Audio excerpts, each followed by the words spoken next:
Hello，大家好。好多人創業最想擁有一間屬於自己嘅實體店，無論係開一間充滿文青風嘅精品咖啡、外賣手搖飲品店，聽落都非常有成功感。不過喺香港租鋪或者頂讓一間鋪頭，最恐怖嘅唔係租金貴，而係你執好晒裝修、買齊晒生財工具之後，先發現食環署不發牌。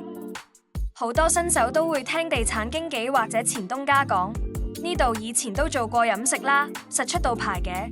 如果你真係信，你極有可能會踩入一個無底深潭，幾十萬裝修費隨時倒落鹹水海。今日我就同大家一次過拆解咩情況要申請食環署許可證，又有啲咩連店主自己都唔知嘅隱藏條例。喺香港做食物零售或者餐飲，你最常接觸到嘅就係以下呢3張食物業牌照，佢哋嘅權限同要求差天共地。第一張普通食肆牌照叫大牌，呢張牌照嘅權力係最大嘅，你可以堂食，可以外賣，烹調方法完全唔限制，你想大火明火快炒、油炸、做燒味、做火鍋，通通都得。基本上茶餐廳、酒樓、大型西餐廳都係大牌，但代價係食環署對大牌嘅要求高，你嘅廚房加洗碗房，即係食物處理區，必須佔你店鋪總面積嘅10%到25%不等。最要命嘅係封喉系統，你必須裝大型油煙罩，而且條排氣喉要一路拉到去大廈天台，單係呢部分嘅消防同裝修費都幾十萬上下。第二張小食食肆牌照，俗稱細牌，呢張通常係精品咖啡、甜品店、雲吞麵店嘅首選，可以俾客坐低堂食，廚房面積要求亦都低啲，大約佔9%至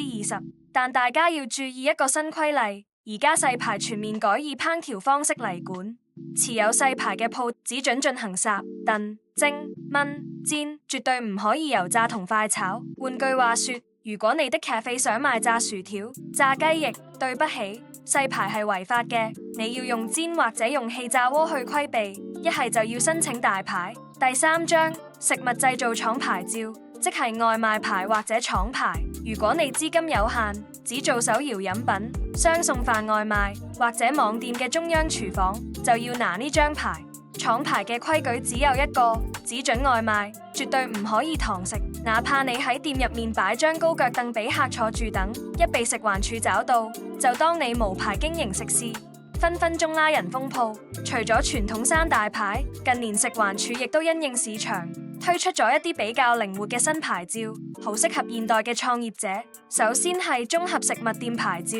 如果你的店鋪好細，唔打算用煤氣或明火，純粹全電力運作，想賣下外賣咖啡、三文治、沙律、軟雪糕或者壽司，申請呢個牌就最方便，一張牌就可以涵蓋多種簡單輕食，手續簡單好多。另外，如果你只係開間普通零售鋪或者便利店，完全唔會開火煮食，但你想順便賣下杯裝雪糕、鮮奶、刺身、生蠔或者大閘蟹，你就需要向食環署申請受限制食物售賣許可證。以前好麻煩，賣雪糕要申請1張，賣牛奶又要1張，但現時食環署推出咗綜合受限制食物售賣許可證，1張許可證就可以網羅晒多種高風險限制食物，無論實體零售定係做網店，都省時省力好多。好啦，聽完咁多種牌照，接下來呢部分最重要，當你去睇鋪，準備簽租約或者剝除頂手之前，一定要清楚呢個鋪位有冇以下4個先天魔咒，因為如果中，就算你揾全香港最勁嘅裝修師傅，